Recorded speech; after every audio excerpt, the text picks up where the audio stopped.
राधे राधे, जय श्री कृष्णा। सावन में क्यों नहीं खाते दूध, दही, बैंगन और हरी पत्तेदार सब्जियां और भी कई चीज़ों को खाने की मनाही होती है।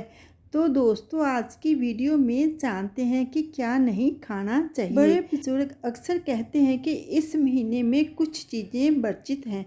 उसका धार्मिक ही नहीं, वैज्ञानिक कारण भी होता है।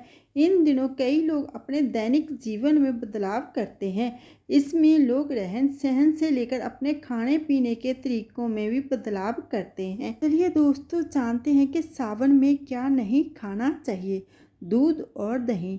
सावन में दूध से बने चीज़ों का सेवन करने से बचना चाहिए, क्योंकि इन दिनों ज़मीन में दबे अधिकांश कीड़े ऊपर आ जाते हैं और घास या हरी चीज़ों को संक्रमित कर देते हैं। गाय और भैंस घास को खाती हैं, जिसका दूध हमारे घरों में आता है, जो कि सेहत के लिए हानिकारक हो सकता है। दही इसलिए नहीं खानी चाहिए क्योंकि इन दिनों वातावरण में नमी और कीटाणुओं की वृद्धि होती है, जिससे हानिकारक बैक्टीरिया पनपते हैं। इसके अलावा दही की तस्वीर ठंडी होती है, जिससे सर्दी जुकाम होने का भी डर रहता है। लहसुन और प्याज। बारिश के कारण लोगों की पाचन शक्ति कमज़ोर होती है।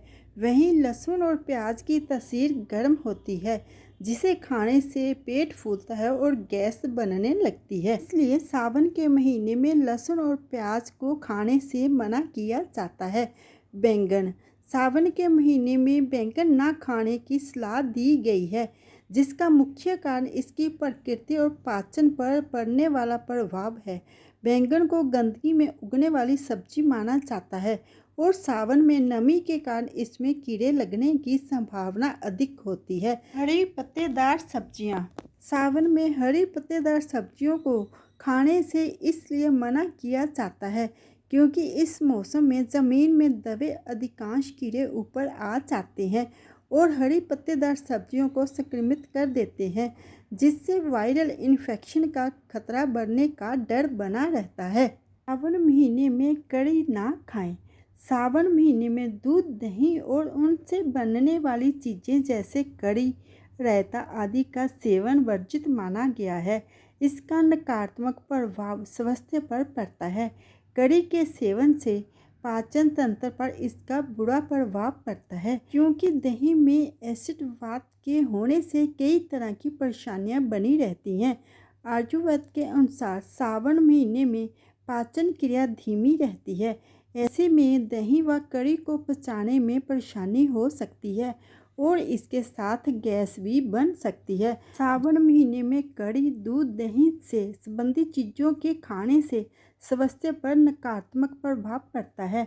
इन चीज़ों का सेवन करने से पाचन तंत्र पर इसका बुरा असर पड़ता है। सावन महीने में बारिश भी अधिक होती है, जिसकी वजह से अनचाही जगहों पर घास उगने लगती है और कई तरह के कीड़े मकोड़े उन पर रहते हैं। ऐसे में गाय भैंस घास चरने लगती है, जिसका प्रभाव उनके दूध पर पड़ने लगता है। यह दूध सेहत के लिए बिल्कुल भी फायदेमंद नहीं होता है। इसलिए मौसम में दूध, दही से संबंधित चीज़ों का सेवन करने की मनाही होती है, जहाँ फिर जितना कम हो सके उतना कम से कम इस्तेमाल करने की सलाह दी जाती है। ये दोस्तों, जानते हैं कि सावन के महीने में दूध और दही ना खाने की धार्मिक मान्यता क्या है। सावन के महीने में दूध और दही से बनी किसी भी चीज़ का सेवन नहीं करना चाहिए। ऐसा करने से कई तरह की बीमारियों का सामना करना पड़ सकता है। साथ ही कच्चे दूध का सेवन करने से भी बचना चाहिए। धार्मिक मान्यताओं में बताया गया है कि सावन के महीने में भगवान शिव को कच्चा दूध अर्पित किया जाता है। इसलिए इस महीने में कच्चा दूध व उससे संबंधित चीज़ों का सेवन करना वर्जित है।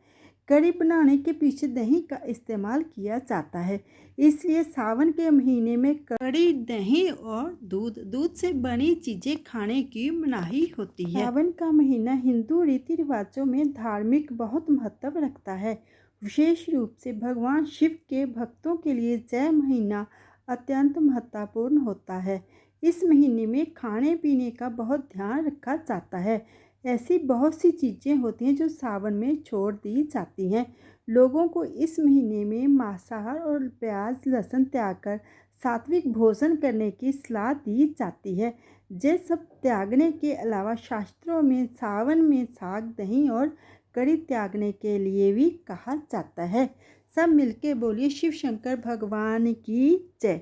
दोस्तों, अगर आपको ये वीडियो ये जानकारी अच्छी लगी हो, लाइक करना, शेयर करना। जो मेरी वीडियो पर पहली बार आए हैं प्लीज़ वो मेरे चैनल को सब्सक्राइब कर देना। सब्सक्राइब करना बिल्कुल फ्री है और जिन्होंने सब्सक्राइब करके रखा है उनका दिल से धन्यवाद करती हूँ। सबके ऊपर शिव भोले बाबा की कृपा बनी रहे। सब मिलकर बोलिए हर हर महादेव।